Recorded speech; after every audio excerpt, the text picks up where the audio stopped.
everyone. Welcome to Thieves Dhokla interviews. Thank you for clicking on the video in the first place. I really appreciate you guys clicking the subscribe button, like the video if you enjoyed it, and comment below any kind of questions you want me to ask, any kind of questions you want me to ask future players, any kind of questions you have for me personally. I can answer them in the comments as well. But like I said, enjoy the interview. Thank you again for clicking on the video in the first place, and have a great rest of your day.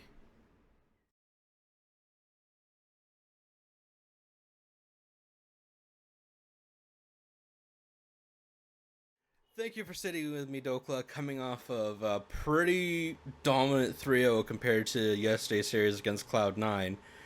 The heist continues, as the broadcast has said for 100 Thieves. What the hell happened that series? Why was that such? Why does it start off rough and then turn into such a stomp at the end?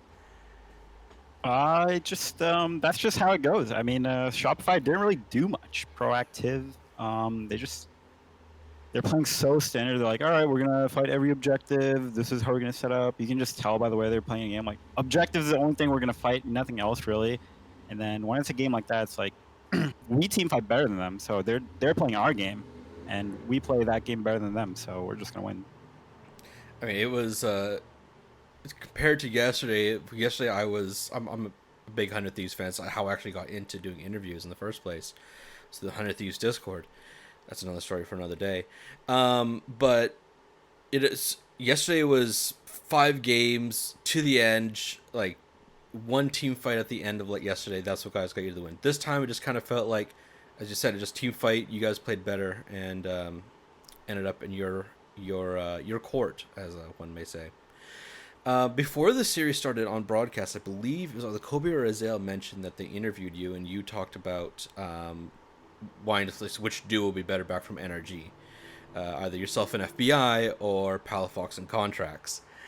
After the game, I don't know if you saw what FBI said at the fan lounge, but he said that he's more fired up because he's playing against old teammates. Again, Contracts and Palafox. Do you feel the same way going against old teammates or against old coaches? Like, did you feel like that extra fire today going into this series? Like, yeah, fuck yeah, we're gonna smash these guys. So I was gonna kind of I want to do it respectfully. I mean, it's definitely more fun to play against them. It's not necessarily more like added pressure or anything, but when I kill them, it's way more enjoyable when they die. You know, like, I mean, they're my friends, so I'm just playing a game against my friends. You know, this is exactly what I want. So to me, it was just fun. Either way, I was just having fun out there, and that's all that really. That's all that matters. I mean, speaking of having fun, because you're a top laner, tomorrow you're again, potentially, I don't know what the hell they're doing with the lineup. Tomorrow you're against another top laner that also likes to have fun. BWIPO, with his fun picks. Going into this year, no one would have thought 100 Thieves would have got here. Now you're going against FlyQuest, where you started the year off. Well, you weren't on the team at that point, but that's besides the point. But 100 Thieves upset FlyQuest. And now it's finals, going into Texas for LTA finals, which is still confusing to me. You're going against FlyQuest. How excited are you to go up against a team that has kind of just been head and shoulders up to this point, being like the best team in NA? It's a good opportunity. I'm more excited about having the opportunity to play. Because go back 2 months, I'm just sitting at home, right? And then 2 months here, now I'm playing in the finals essentially. So yeah, I'm just grateful that we made a crazy run. We started off at the 8th seed, and now we're here in the finals, and it's going to be a challenge tomorrow for sure. I think FlyQuest is obviously a very strong team, but yeah, we'll just do the best that we can, and I think we have a good chance if we play our game well that we can win. Yeah, I mean, it's crazy. You think, as you said, 2 months ago you were at home, sitting back there. When you look, you realize that, oh my god, it's only been 2 months. Because recently I've been looking back at 2016 and realizing, oh shit, that was 9 years ago. I was still in high school. But how surreal has that been, seeing that quick of a turnaround for you, from sitting at home to now you're in the finals? I haven't really fully processed it, but I'm pretty much grateful every day that I get to just be here, because I was at home for a while, or I wasn't on a team for a while as well. So I'm just grateful that I have this opportunity. And it just everything. I'm just, you know, I'm not taking anything for granted this time around. Now that I have a second chance, so to say, third chance, so to say. Yeah. Yeah, it is. I guess it is your technically third chance because of Energy, CLG, or CLG, Energy, now 100 Thieves. Now, as everyone knows, this is 100 Thieves last year in the league. Um, it's rough for me and David on X, Twitter, whatever you want. I refuse to call it X. Has there been like has this like kind of felt like special for the players behind the scenes? Like, yeah, we're going out with a bang.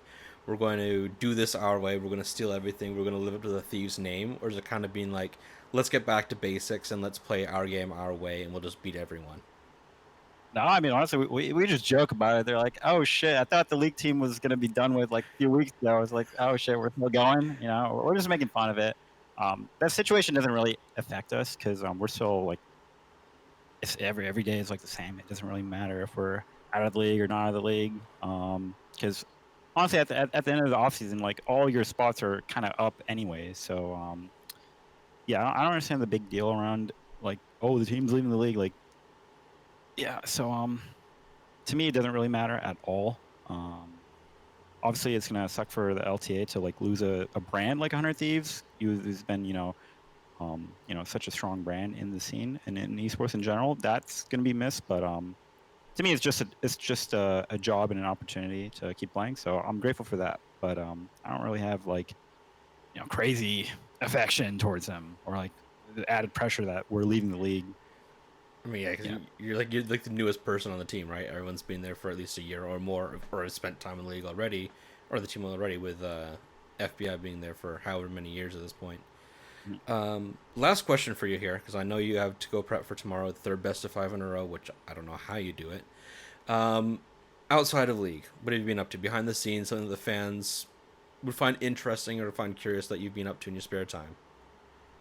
Um, just gymming, hanging out with friends, listening to music, kind of figuring out what I want to do in life. Essentially, I mean, this opportunity just happened like 2 months ago. Before that, I was like, what do I do with my life? Because I really didn't have any direction. I still don't.